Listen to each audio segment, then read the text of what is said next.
in Red River County. He is educator by trade, as a lot of you all are. He was 33 years as a career educator. He decided at some point that he was going to get into politics and has served honorably in the House of Representatives for quite some time. He has served on the committees of Appropriations, Pensions and Investments, Financial Services, House Administration, Public Education.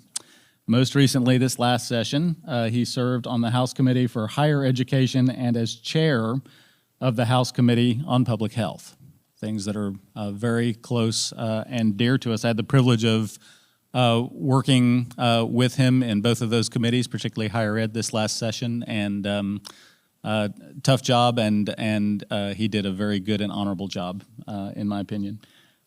He has been married, if I'm reading this correctly, for 41 years, and has two daughters who themselves have taken up his banner of public service, which must cause him a great deal of pride. So if you can, welcome Representative Gary Van Deaver. Right.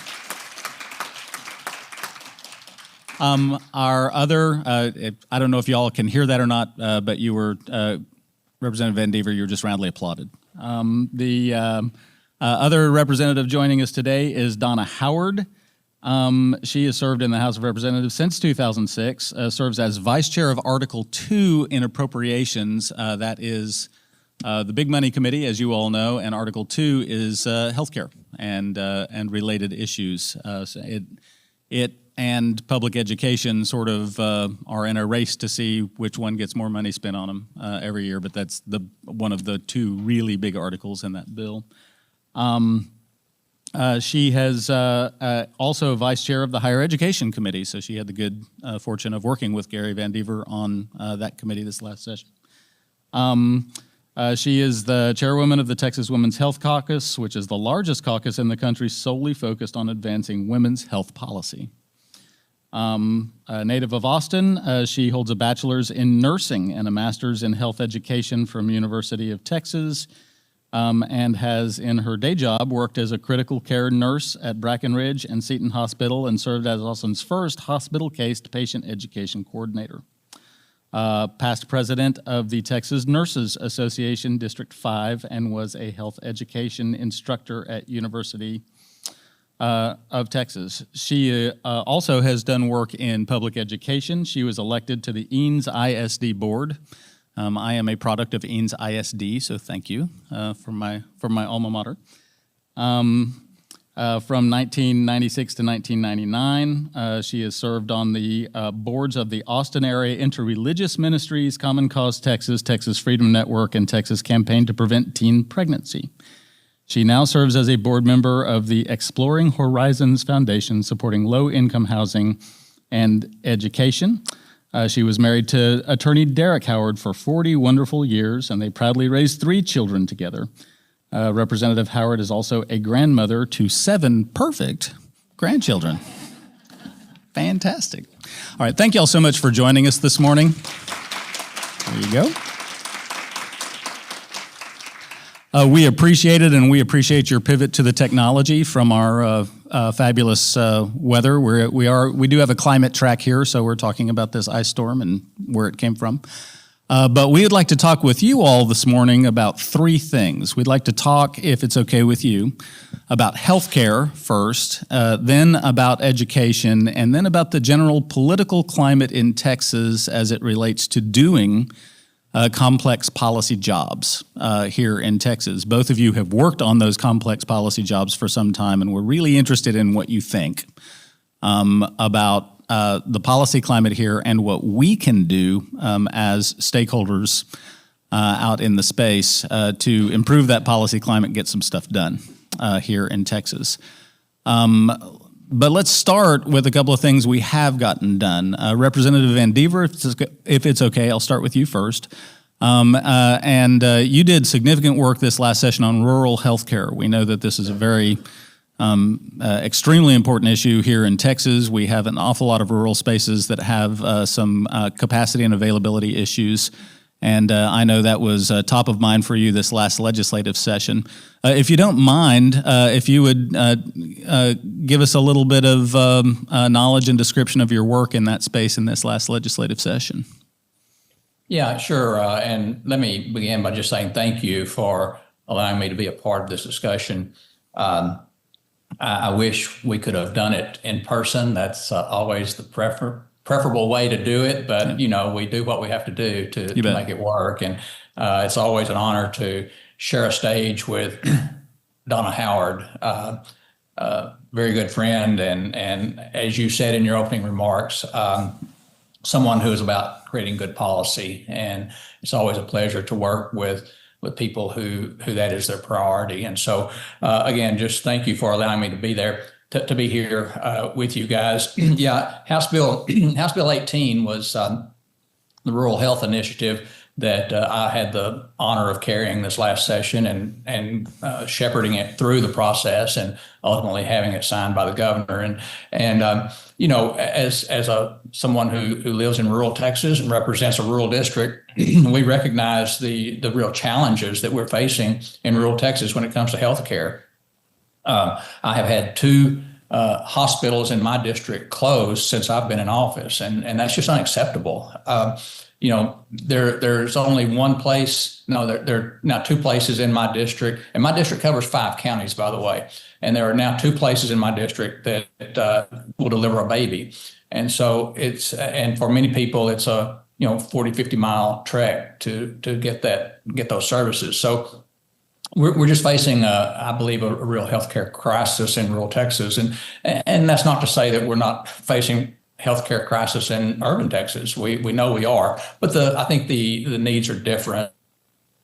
The situations are a little different.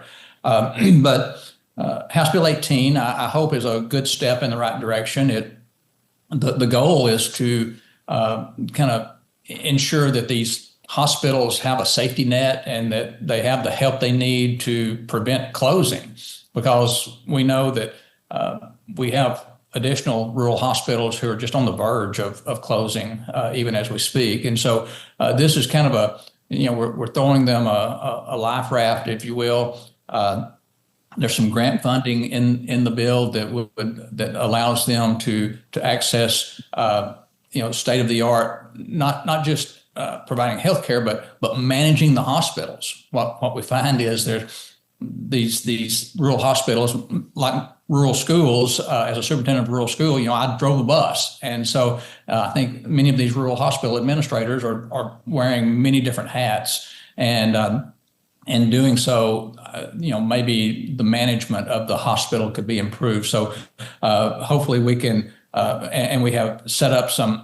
opportunities for them to network and work with universities and to know what the best practices are and be trained in those best practices. And so, we hope that taking that approach will help these rural hospitals, stay open and strengthen their workforce. And again, just have opportunities to serve these areas that healthcare is so important. And currently, unfortunately, there are some deserts, healthcare deserts in Texas. And, we're the 7th largest economy in the world, and I think most of us would agree that that's just unacceptable. Yeah, you bet. And we were talking with stakeholders in this process just this week, and your work was much appreciated. The intentionality of your work, really appreciated in that space. Representative Howard, we know, and again, I talk like there are boundaries between you all in this stuff. I know both of you have a broad spectrum care for and love of healthcare. As you mentioned, Representative Van Deaver, you also have your antenna up for not just your rural spaces, but for all healthcare in Texas. Representative Howard, I know we worked with you quite closely on women's healthcare issues in this last legislative session, and in particular, on women's health care related to pregnancy and clarification of some of the laws in Texas to improve healthcare access for women. If you'd like to chat with us about that for a minute, that would be great. Sure. I got to respond to Gary Van Deaver, too. He's been phenomenal to work with. And contrary to what a lot of people think, there are Republicans and Democrats who do work together. There are rural and urban who do work together. Wish you were sticking around, Gary, because we'll talk about the political climate later on, I think. But we need people like Gary Van Deaver in the legislature. Let me also just say that you mentioned my 7 perfect grandchildren. One of them, a 5-year-old, lives with me. He may wander in and out. I've tried to get him accommodated in a different room, but just so you know, that's possible. I think you're talking to the most sympathetic room in Texas for that. So no, you'll be fine. But I do want to thank this group for all you do to help advocate for, in this case, I'm talking about healthcare, but healthcare, education, the environment, all the things that you work on and advocate and show up at the Capitol to make sure that we are hearing your voices. It's really critically important. Before I mention women's healthcare directly, I do want to say that we have made some strides with rural healthcare. Thank you, Representative Van Deaver, for that.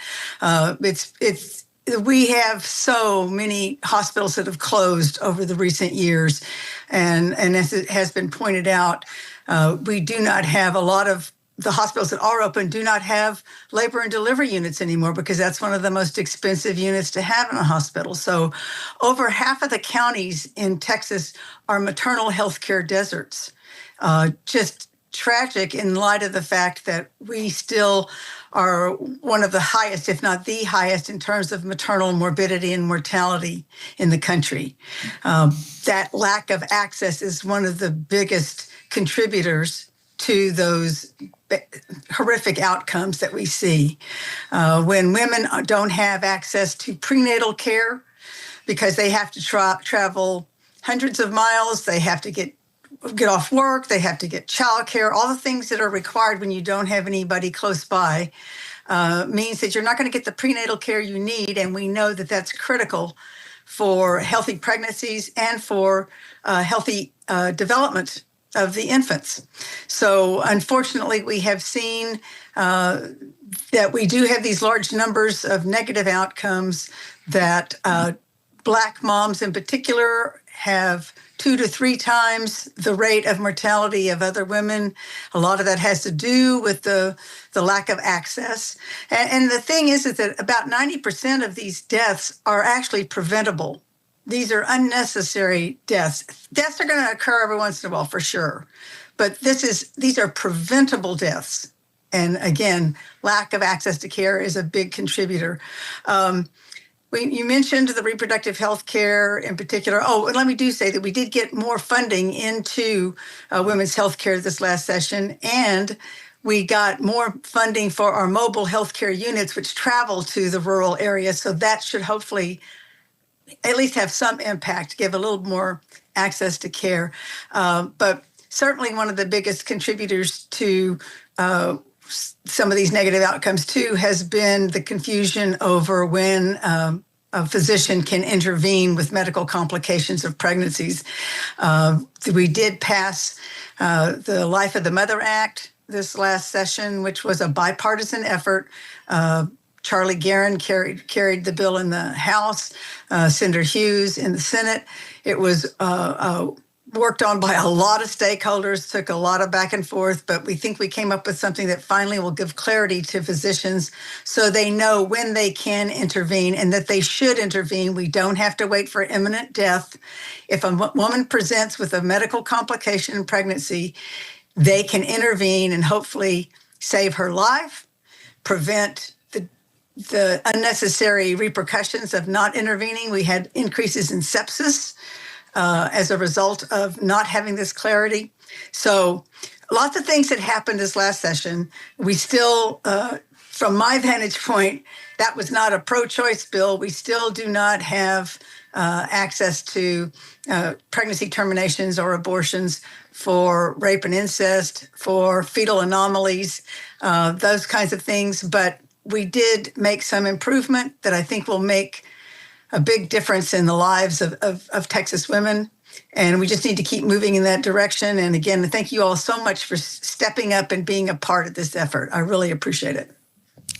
Yeah, and thank you all for your efforts in that space. As you say, it was a complicated stakeholder process for sure, and had as a preview of our political conversation a little bit later, it had a sort of naked live wires attached to the political space as well, and negotiating those with grace and clarity was difficult, and we appreciate y'all's work on that, and above all, the fact that I think the folks that worked on that bill put actual human lives in front of political opportunity, and which seems like a no-brainer, but it's a lovely thing to see for sure.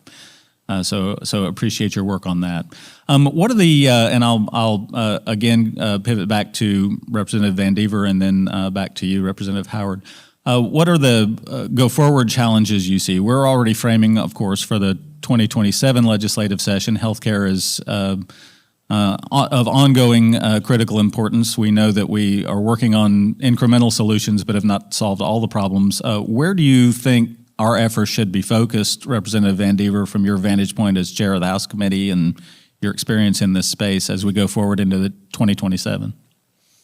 Yeah, it's really hard to bring it down to certainly bring it down to a single issue or a single area that we need to focus, because it's just such a broad issue, and there are so many challenges tied to healthcare and healthcare access in Texas.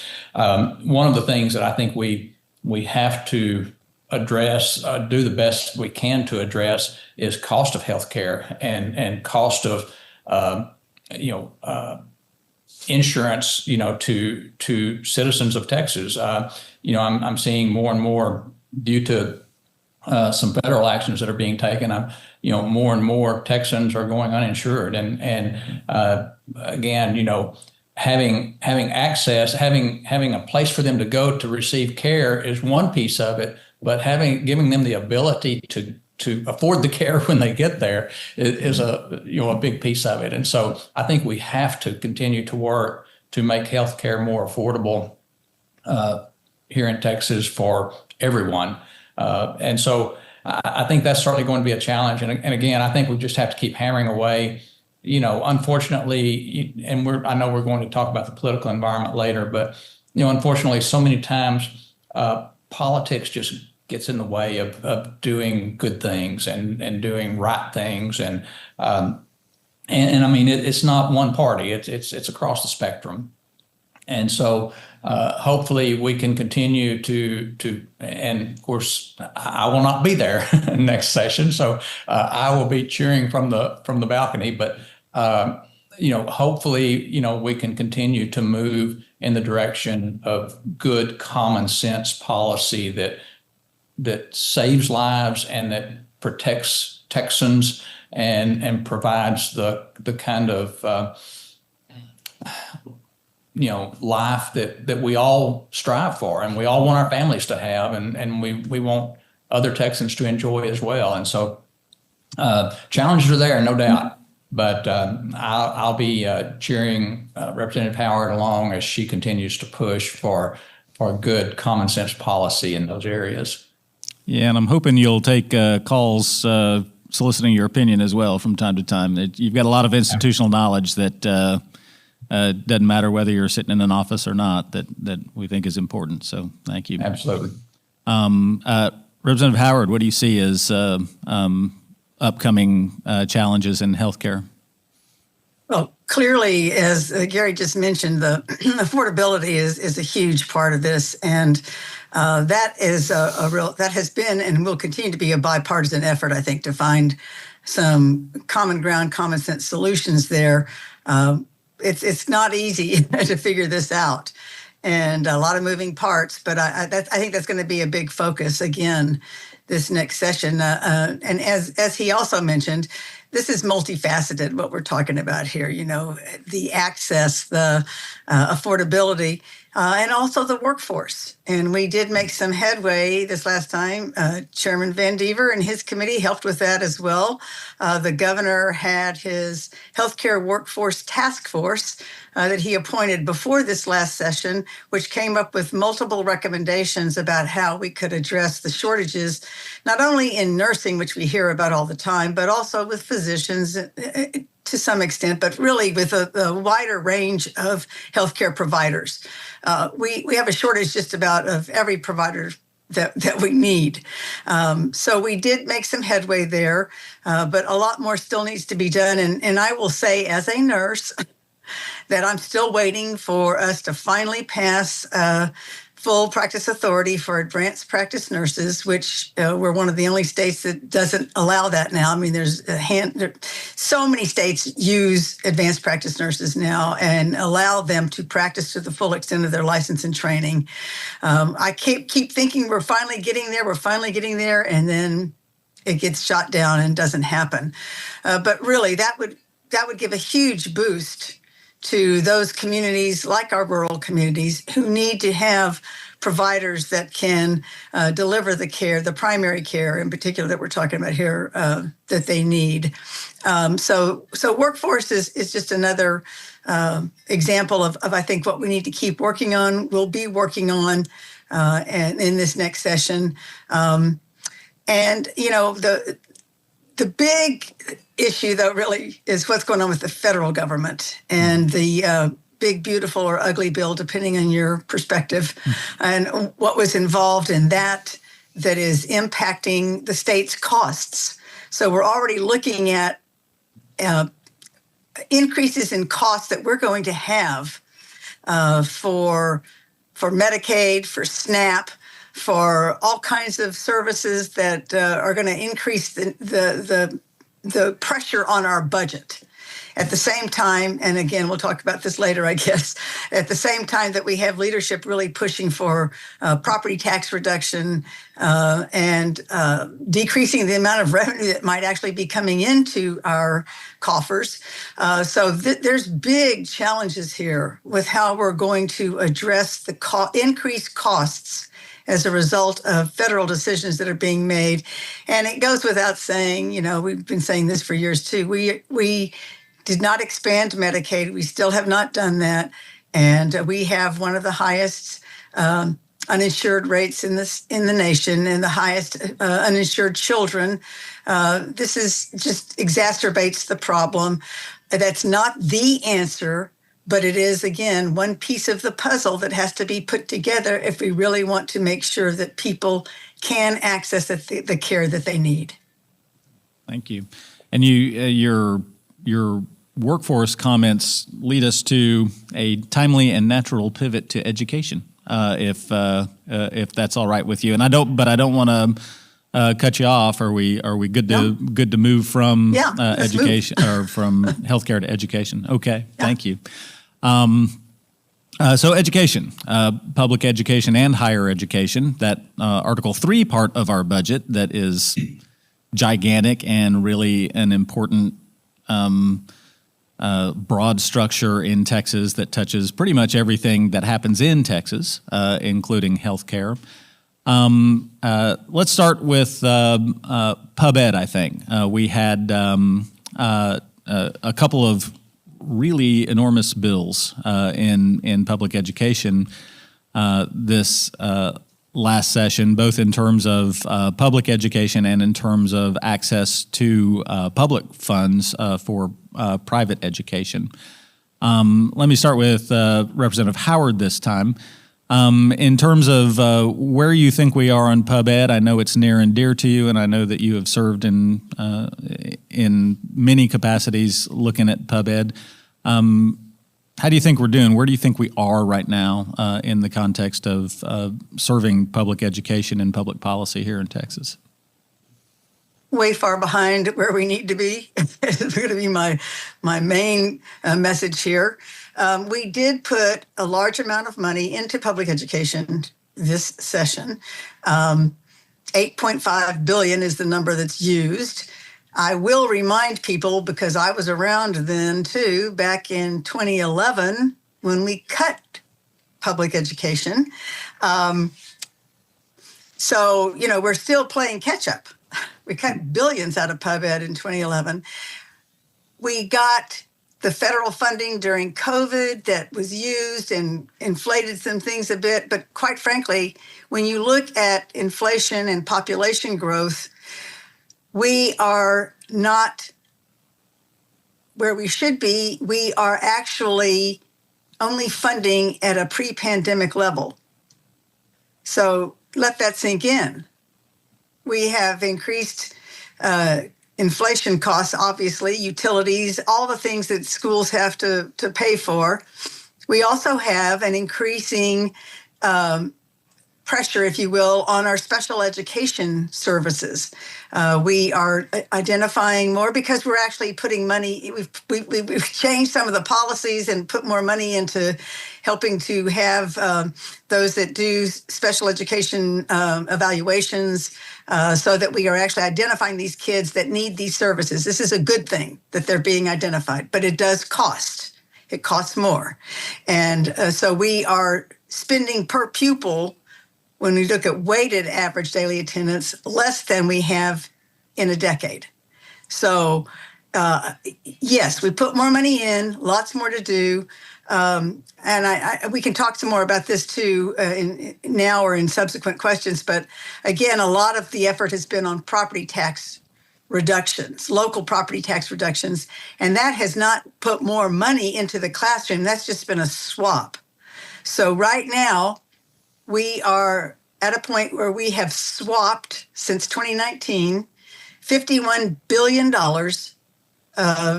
replaced those local property taxes with state revenue, with what we bring in at the state level. $51 billion that has to continue.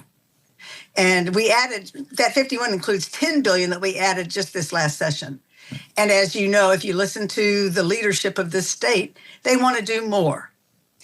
So my concern here, of course, is that that is exerting so much pressure on our budget that I have concerns about us actually meeting the needs of our students, because we are putting so much into the property tax swap. Not to say that we shouldn't be looking at that. I'm not opposed to that, but we have to be looking at what's sustainable, and what we've put in place, in my opinion, is not sustainable without some major shifts here. And this would require significant increases in state sales taxes to cover these swaps if we keep moving forward this way. And that is not sustainable for a lot of businesses. And they would incur huge costs there that would be passed on to the consumer, which is going to end up costing more for everybody. And it's, it's just not, it's political rhetoric that's not looking at the reality of what the situation is. And again, I know we're going to talk politics later, but property tax reduction sounds really good, but you've got to replace it with something. And if you don't replace it, then that means you're going to cut. And neither option seems to be one that we're working on right now in a way that I think it allows us to see that we're going to be building on the needs of our students at the same time that we're going to funnel money off into private school vouchers. And I know people say that's on the top of, but it does start to eat away at the amount of money that's available to our district public schools.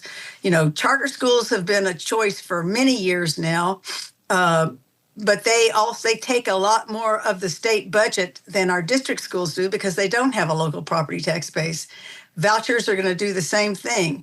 And we've already seen that the Legislative Budget Board is projecting that even though we're talking about $1 billion this biennium to cover 1 year of school, that it's projected to go to at least $3-something billion the next session and $6 billion after that. So this is a cost that is going to grow because you are obligating these funds ongoing to these students who are eligible for the vouchers. Anyway, I could go on and on. Sorry, I'll stop.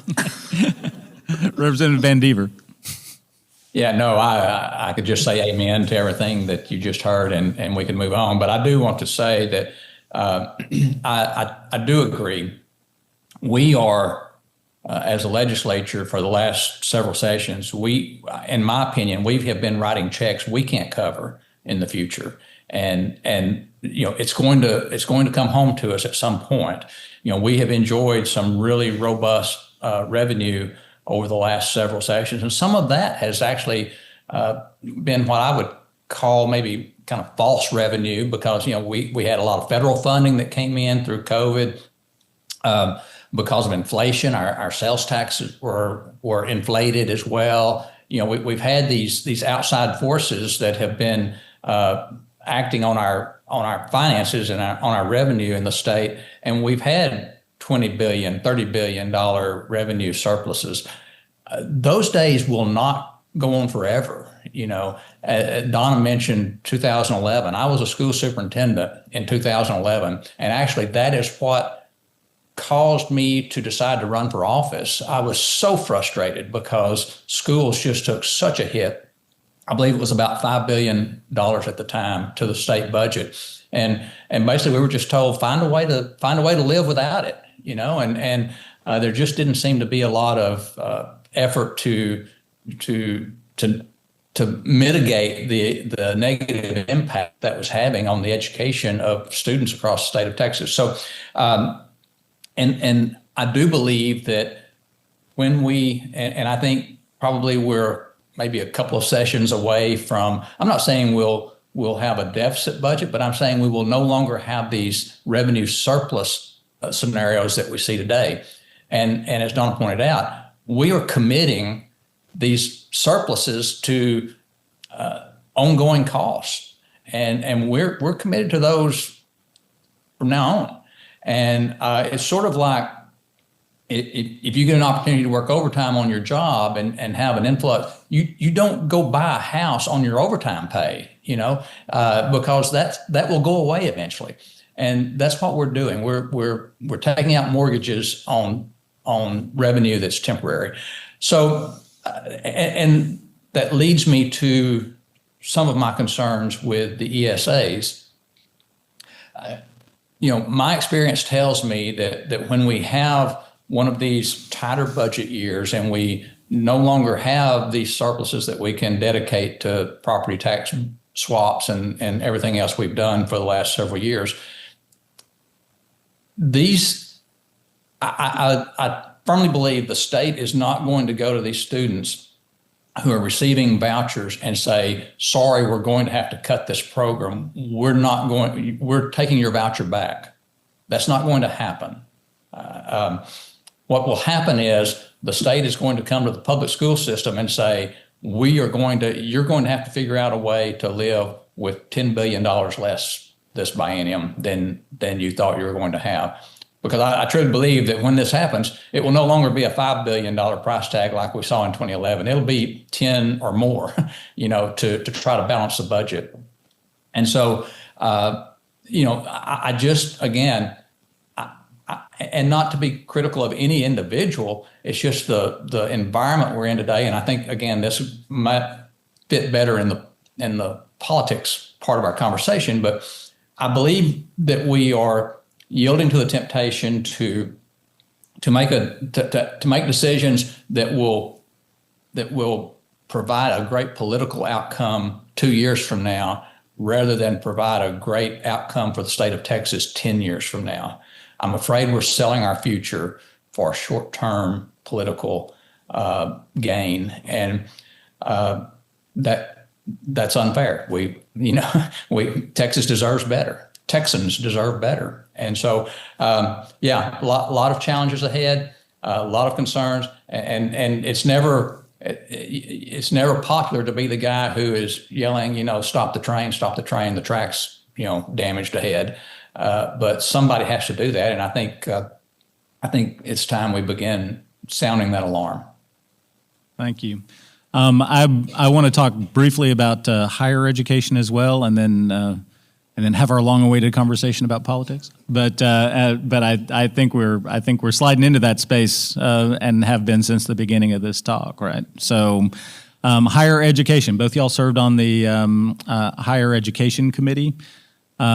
if you read any press in Texas, you know that higher education is, I describe it as on the X, which is a military term. It's the place you don't want to be, is on the X. That there's a lot of pressure in and on higher education, and sort of cascading changes to the way we're operating our universities in the past couple of years. Representative Howard, back to you. I'd like to sort of get your opinion on what you're thinking about higher education, and whether you think we're moving in the right direction, or whether you have concerns about it. And I'd love to hear your opinion. Yes, I have concerns. And I still find it hard to believe that we're at a place where we have lost so much confidence in our higher education system, which we have some of the best higher education institutions in the country, in the world. And, it's really been strange for me to watch this invasion on academic freedom. And I can tell you, sitting in higher education for years now, having chancellors come before us and be proud of being Hispanic serving institutions. That was a big plus, that they were increasing their diversity, that they were finding ways to make students feel welcome in our big diverse state, and be more reflective of what our state demographics are. So it's disturbing to see what's going on. I don't know what obviously the outcomes are going to be. We hear stories about faculty who are leaving, faculty who won't come here, students who are looking at other options. I think we're going to survive this, but it's going to be a lot of work in the next several years here to try to regain positive relationships and trust.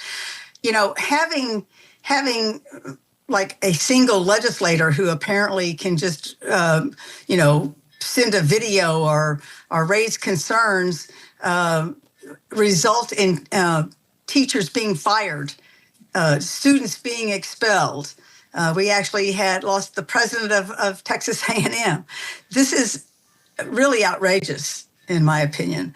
But that being said, I want to say that we did increase some funding for our higher education institutions, though overall, even though the formulas got an increase, overall the general academic institutions and health-related institutions ended up getting less overall because of other factors, like we didn't support debt service as much, and some federal funds went away. But we did increase some funding to our community colleges, partially because we had set in place, which Representative Van Deaver can talk about too, the outcomes-based funding based on metrics that we wanted to see the outcomes, and it's really been successful with our community colleges, and they are reaching these metrics, and that's one of the reasons we increased the funding, is because they're actually achieving what we asked them to achieve. The Texas State Technical College got a huge increase in funding, as well as a constitutional amendment that the voters approved to set up, I think it was $850 million for an endowment for capital improvements. And then I want to say we actually increased the amount for student financial aid. It's not where it needs to be. I think we should, 100% of those eligible should get it, but we're at least now at 70% for our 4 years and our 2 years, and our privates. And that's been a big boon to affordability for students. So there's definitely some good things that are going on with higher education, and I hope we can continue to move in that direction. But I am extremely concerned about this ridiculous thing of not being able to talk about or do anything with DEI and the threats to academic freedom. Those things are very concerning to me. Okay, Representative Van Deaver. Yeah, no, I wouldn't disagree with anything that Representative Howard has said. It is concerning. It's kind of the same song, second verse that we've been through with public ed.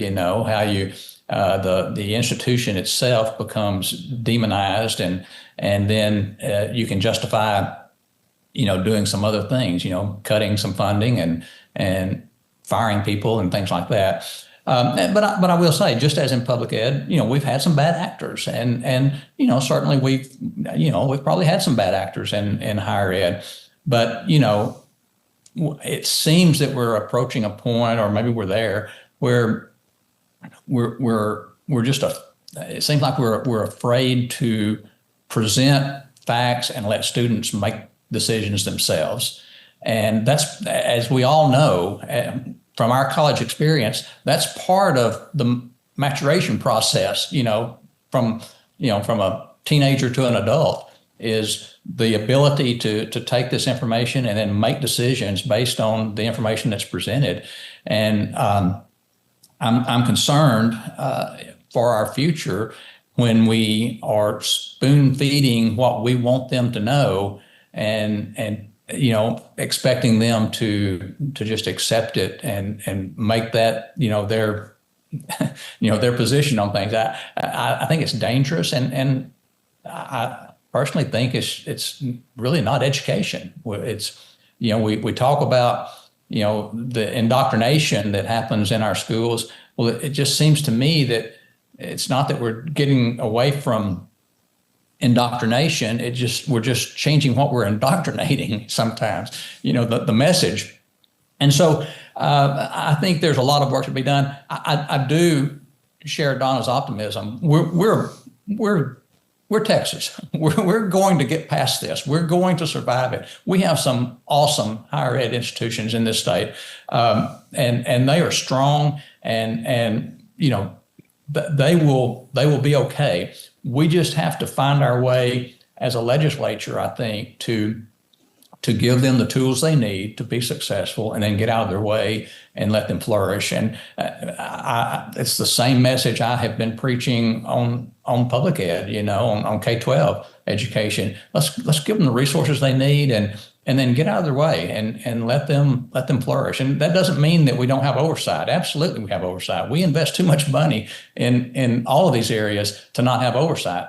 But there's a difference between oversight and micromanaging, and I'm afraid that we don't keep that line clear most of the time. So it is concerning. But and thank you, Donna, for the shout out on House Bill 8 from a couple of sessions ago for community colleges. I think, I tell people if a doctoral student wanted to write a dissertation on how a piece of legislation should work, that one would be a great study, because that was the result of over a year of a higher education commission meeting and studying and bringing in experts from all over the country and really doing a deep dive, and then just basically rewriting, just changing the way we fund our community colleges. And again, it has just been extremely successful. And my community colleges, I have 3 in my area, and 2 of them were among probably the top 10 that were likely to go away in the next 10 years if we didn't do something. And so they are now flourishing. They have the fund. I mean, they're not rolling in cash, but their future is secure. And again, we talk about medical deserts.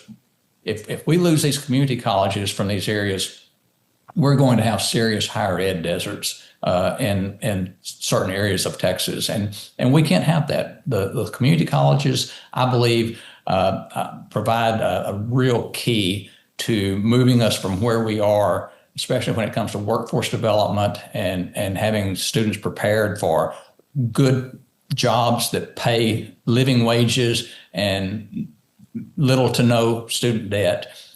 Community colleges are going to be the key to that. And so, we can point to things that we've done that I think are good things and working well and really moving the needle on making life better for Texans. And that needs to be our focus. And unfortunately, I fear that maybe there are some things we're doing in higher ed right now that maybe does not fit that bill. And so work to be done. But again, we're Texas, we're Texans, and we tend to rise to a challenge, and I hope we'll rise to this one.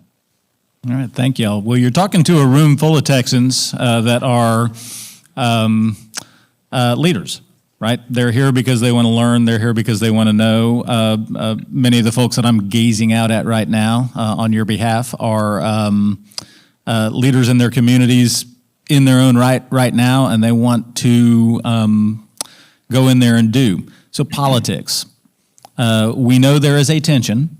There always has been. This is not a new thing. I think it's since, two cavemen decided they were going to work together, and there was immediately tension.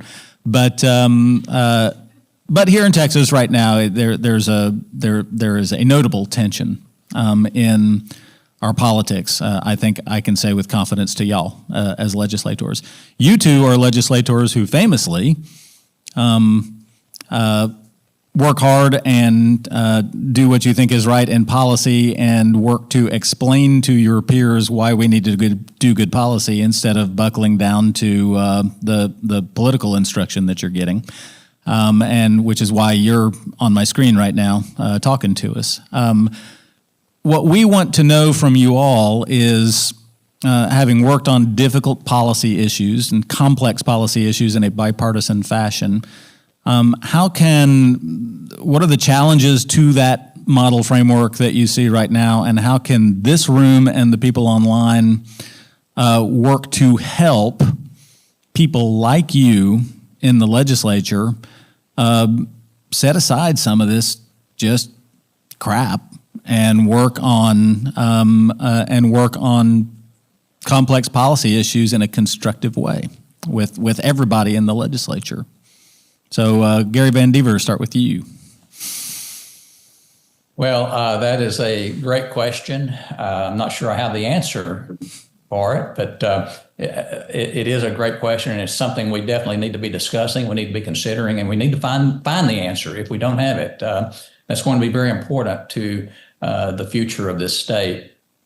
There's no doubt that the political heat has just been turned up over the last several years, several sessions, and it just seems to just continue to reach new levels. And when we think it can't get any higher, we find a way to continue to ratchet it up. And so, I think when the people of Texas finally realize that what's going on in Austin is not what's best for them, and it's not what they expect out of their lawmakers, then we will see changes. And I don't know if we'll see changes before that happens or not, but I guess then the question is, how do we get there? How do we get the people of Texas to understand that some of these political decisions that are being made are not good for them, not good for their children and for their grandchildren? And, I think, and I'll say this, I throughout my tenure in the Texas House, I have worked with some amazing people. And I believe it would be fair to say that, generally speaking, the people that serve in the Texas House are there because they want to serve, they want to see Texas better, they want to do the right thing. And so I think the question becomes, how do we give them cover to be able to do that and still survive politically? Because what we find is that if you vote your conscience, if you vote your district, and it is in opposition to some of the powers that be, you may find yourself out of office in 2 years. And that's the reality of the political world we're living in today. And so, I think we have to recognize that and realize when some of these people need cover, we need to somehow provide them the cover they need to be able to survive. The unfortunate reality is we have to survive politically to ever do anything on the policy side, and sometimes that's really tough to do. So. I don't have a good answer as far as how can you, there are definitely ways that the people in that room, the people who are tuned in can advocate for good policy, advocate for the things that are important to you. And certainly, I believe that is the answer. I don't know how we get there, but there are certainly things you can do to provide good advocacy develop relationships with your legislator, have those conversations, and not on Facebook, not on social media. Go, have one-on-one or have a phone call or do something and have a calm conversation about things. We tend to, unfortunately, in this political world, we tend to yell at each other and really not have true conversations about policy. So I don't know.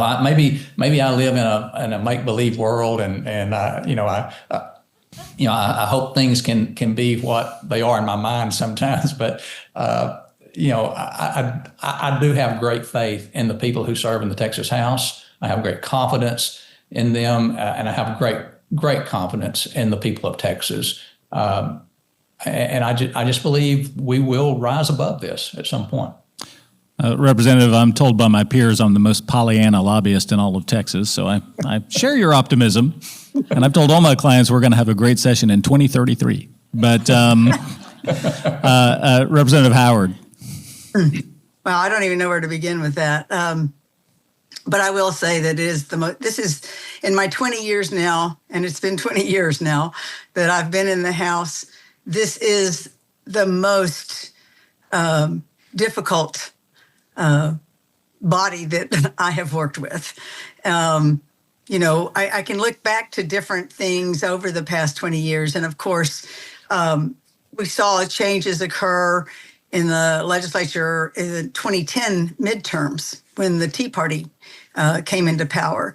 That significantly changed the makeup of the House and what issues were focused on in the next session. That's when we made the significant cuts rather than using our rainy day fund, which, by the way, let me just as an aside say that's going to be a huge issue for us this next session because we've reached the cap. And we need to talk about how we're going to use those monies in a fiscally responsible way rather than letting go of this opportunity that could help us with funding some of our underfunded liabilities. But that's a whole other thing.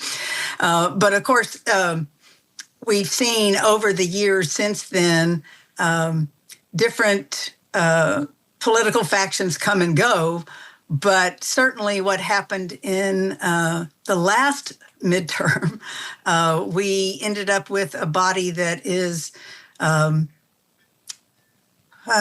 just the last midterm, but the last election cycle we went through where we lost, I think there were 16 Republicans that didn't come back, some because they chose not to, but a good number of those that didn't come back because they were targeted by leadership because they had not supported vouchers. And yet, of course, the political advertising was all about immigration and fear-mongering that had nothing to do with vouchers. But be that as it may, to Gary's point, you've got to walk a fine line here to figure out how do I do what I think is the right thing to do, but also be able to survive those kinds of political attacks and come back to try to help make good policy. Because what we saw is the people who replaced those that left are definitely pushing us further to an extreme.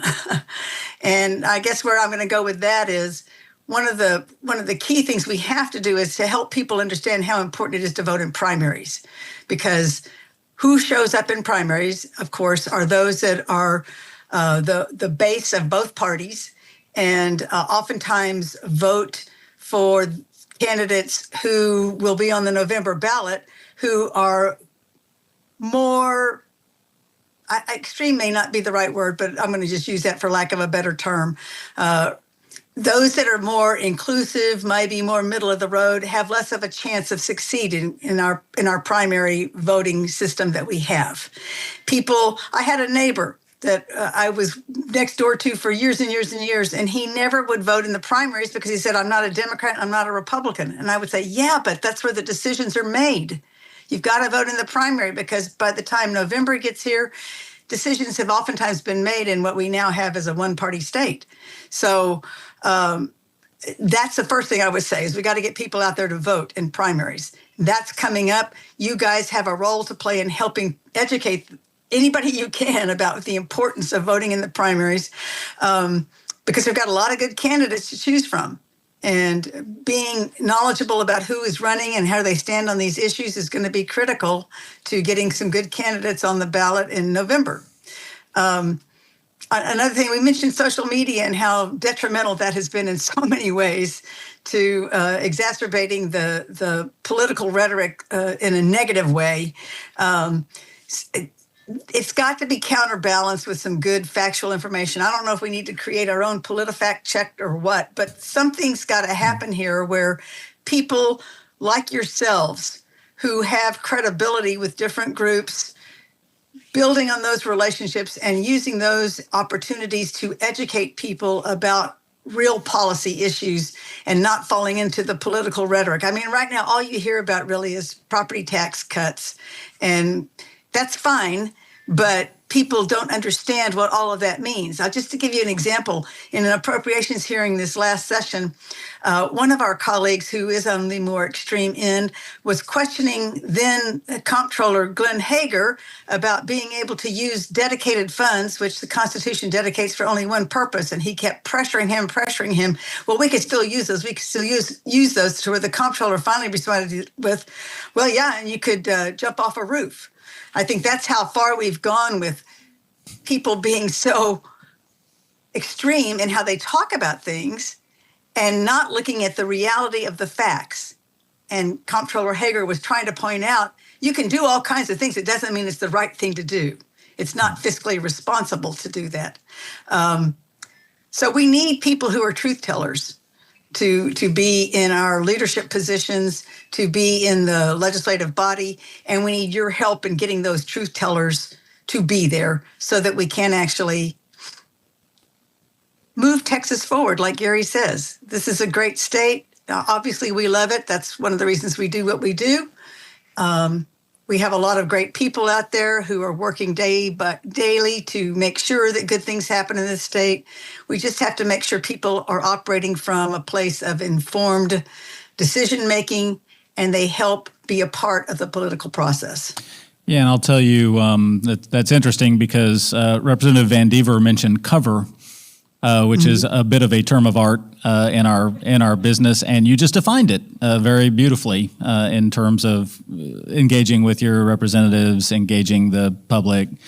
One of the things we say around here with regard to primary voting sometimes is any additional people who vote in primaries are a net increase in the sanity of the vote.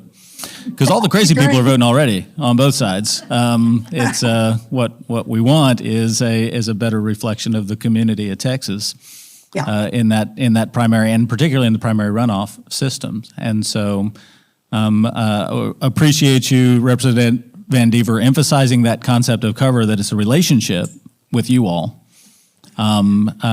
that makes Texas work, not a you guys come and just be people in a vacuum in Austin. And Representative Howard, you defining in a very eloquent way what that cover looks like, what it is. I have held you guys already 12 minutes past my stated time, and we've got to keep our program going here. So,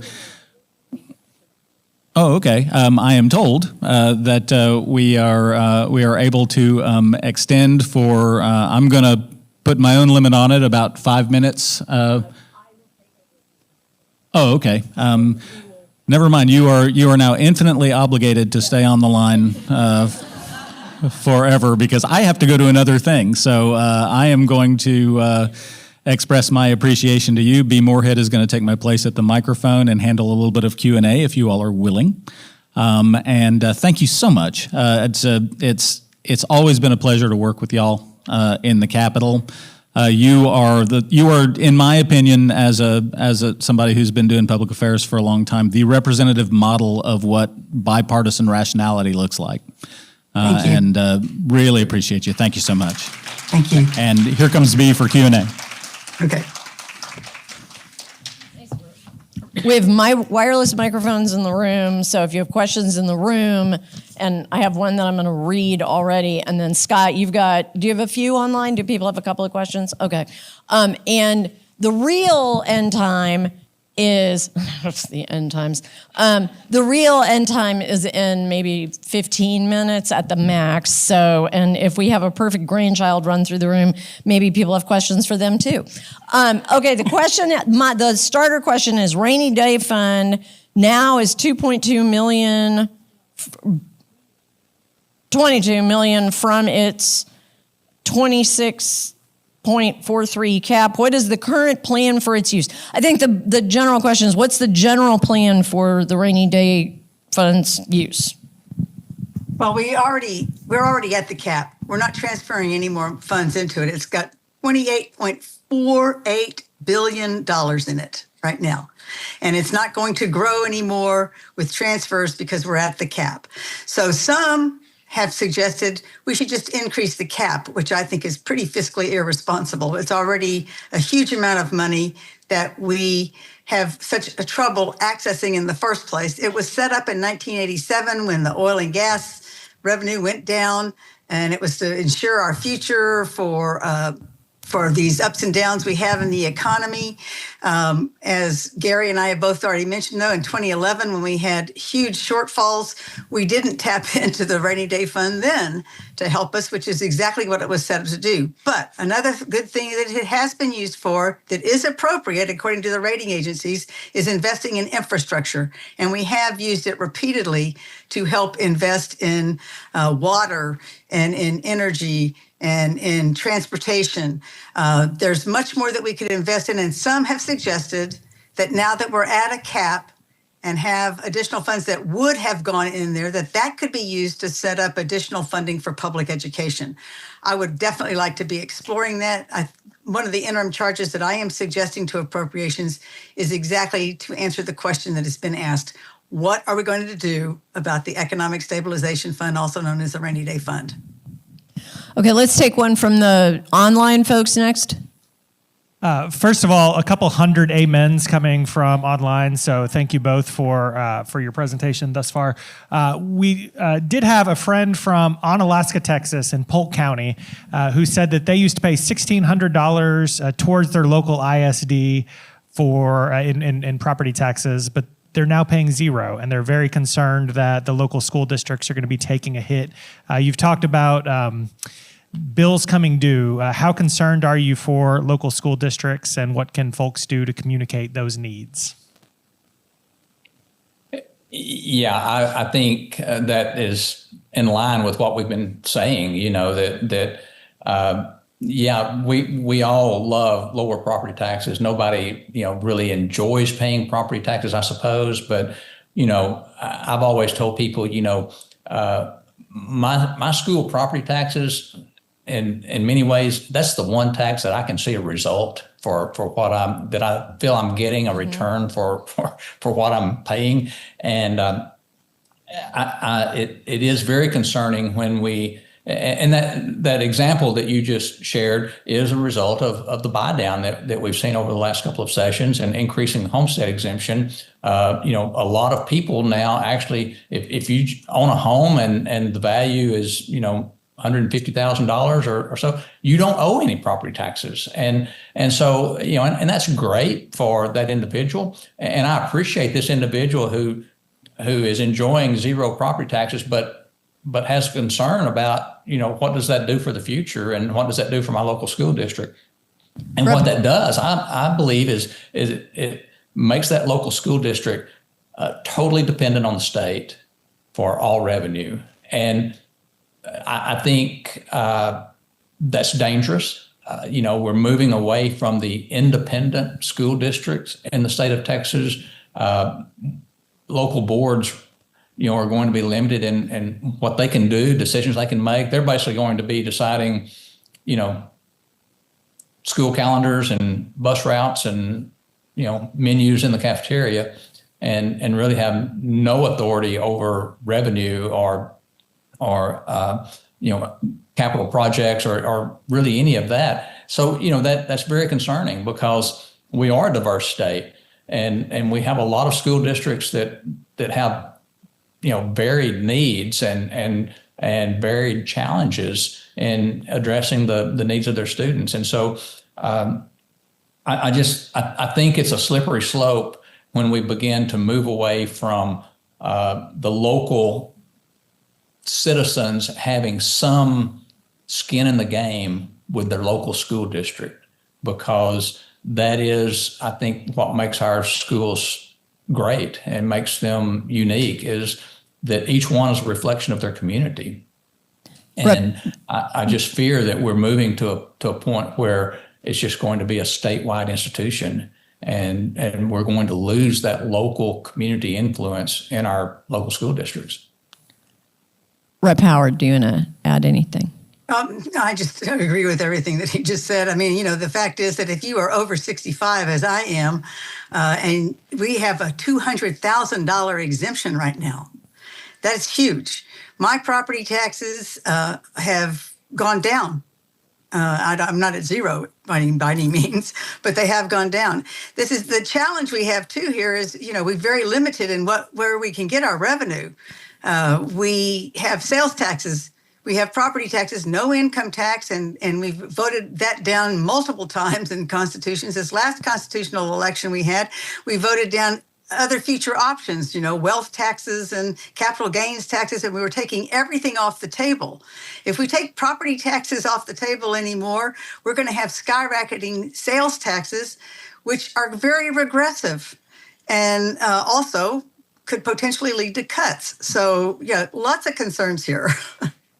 Can I just add also, as someone who represents a rural district, when we talk about eliminating property taxes, then things like sales tax on agricultural, inputs, those kinds of things, those exemptions are going to have to go away to be able to raise the revenue that we're going to need to do away with property taxes. So my local economy is based on agriculture. And what does that do to our local economy? And by the way, my district happens to border Oklahoma and Arkansas.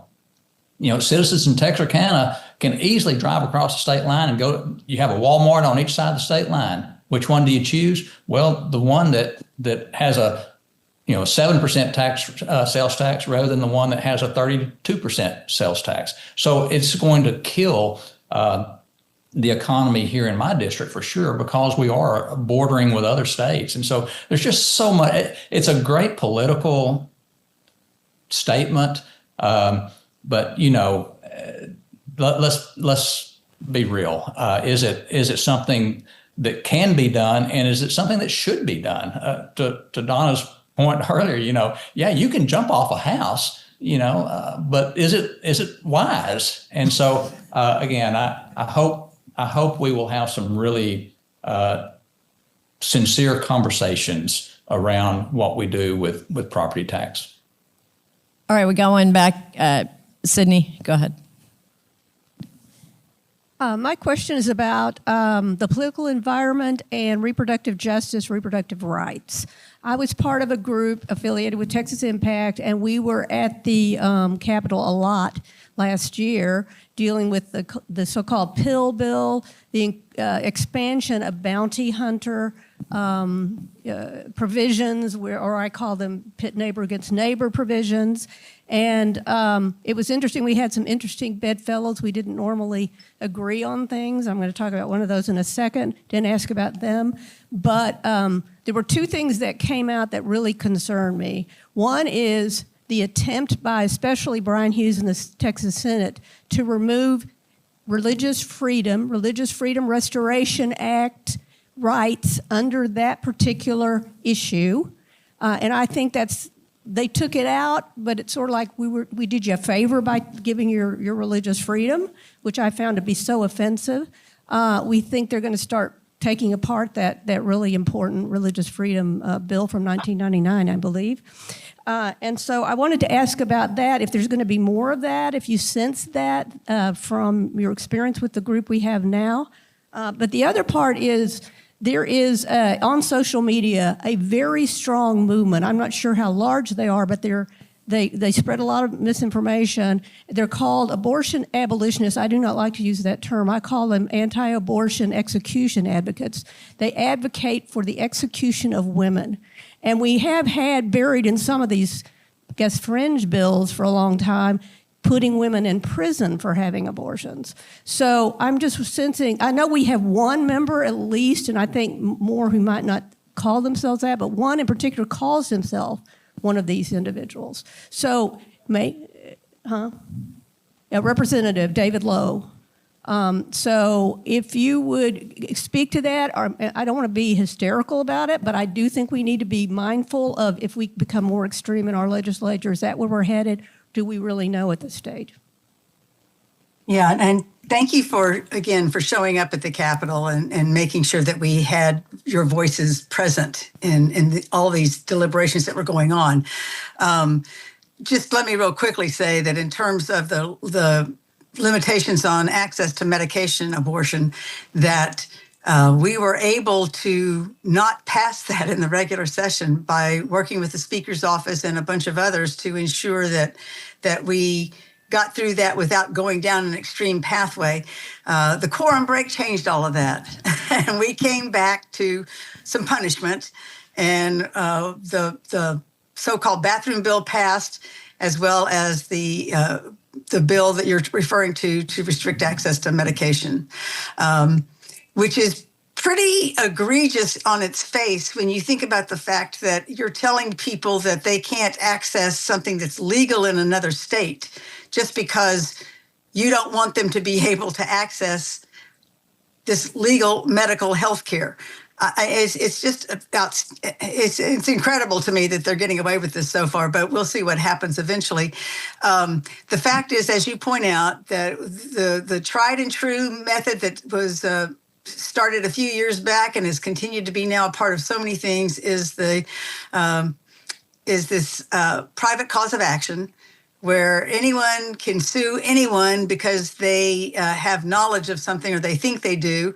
And it has had a huge chilling effect on people feeling like they can access what is safe, legal medical care. The fact that there are some that have continued to propose that women should be held criminally liable, that's not going to go away. That is something that some do feel strongly about. And we have seen that our legislative body has veered more to the right. And there are more of those in the legislative body now who that's part of their ideology. So I think that I'm going to say a political thing for a minute here. I think that the midterm elections are going to be very significant in determining how we move forward with some of these things. It's not, in my opinion, it's not going to be a sea change to where all of a sudden things are going to be totally different. But at least I'm hoping that we will see some people elected that will give us a little more cover, goes back to Gary's terminology, as we move forward here and make sure, and up to this point in time, we have made sure that women are not held criminally liable. And in those that are part of the so-called right to life movement have continually said they don't want women to be punished. They don't want that to be a part of this. As you also pointed out, though, there are those that do. And so we have to make sure that those voices don't rise to prominence, and that's going to depend on what happens with the elections. Elections matter and how we're going to move forward with this. But right now, we saw more women die. We saw an increase in infant mortality. We saw an increase in sepsis as a direct result of people not being able to access reproductive health care, abortion health care when they needed it. And a lot of people cannot travel out of state to get to a state where it's legal. We have an attorney general who's continued to try to sue other states that provide assistance. Luckily, some of them have shield laws that they're using to protect them from those lawsuits. But this is an ongoing battle. And let me just say real quickly, as someone who came of age before Roe v. Wade, I know what it's like when women didn't have access to options. And the fact is that in the half century since Roe became the law of the land, we have been able to have more control over our own bodies, our own destinies, our educational opportunities, our employment opportunities. And I am very concerned about where this goes when women are not allowed to make decisions about the most basic thing involving their own bodies, to make these decisions with themselves, their partners, their husbands, their doctors, their faith leaders, whatever. This should be their decision to make. So I see some rocky road continuing ahead. The elections, I think, will definitely give us an opportunity to have more cover, or will lead us down a path that I don't think some of us want to go down. Yeah, I will say this. If Donna and I follow this road, at some point we're going to veer in different directions. Okay, we acknowledge that, but the point is, we have several miles to travel down this road before we have to veer. I think there are a lot of things that we do agree on, in protecting women's health and women's rights, and some of the things that were brought out in the question and some of the people who were mentioned. I'll remind you, this is collateral damage from the voucher vote. A lot of the people who have pushed the House farther right are in the House because of the voucher vote. And so, to Donna's point, elections have consequences. Elections matter. And so, and I'm certainly not suggesting anyone vote for or against anyone else. I'm just saying that know what the people you're voting for stand for. And I will say, as a Republican, several sessions ago, we passed very strong pro-life measures. And again, back to the political side of it, the new people coming into the House, they feel the need to take a vote on something to show to earn their pro-life chops, to show that they are pro-life, and they can go back home and campaign on, I voted for this.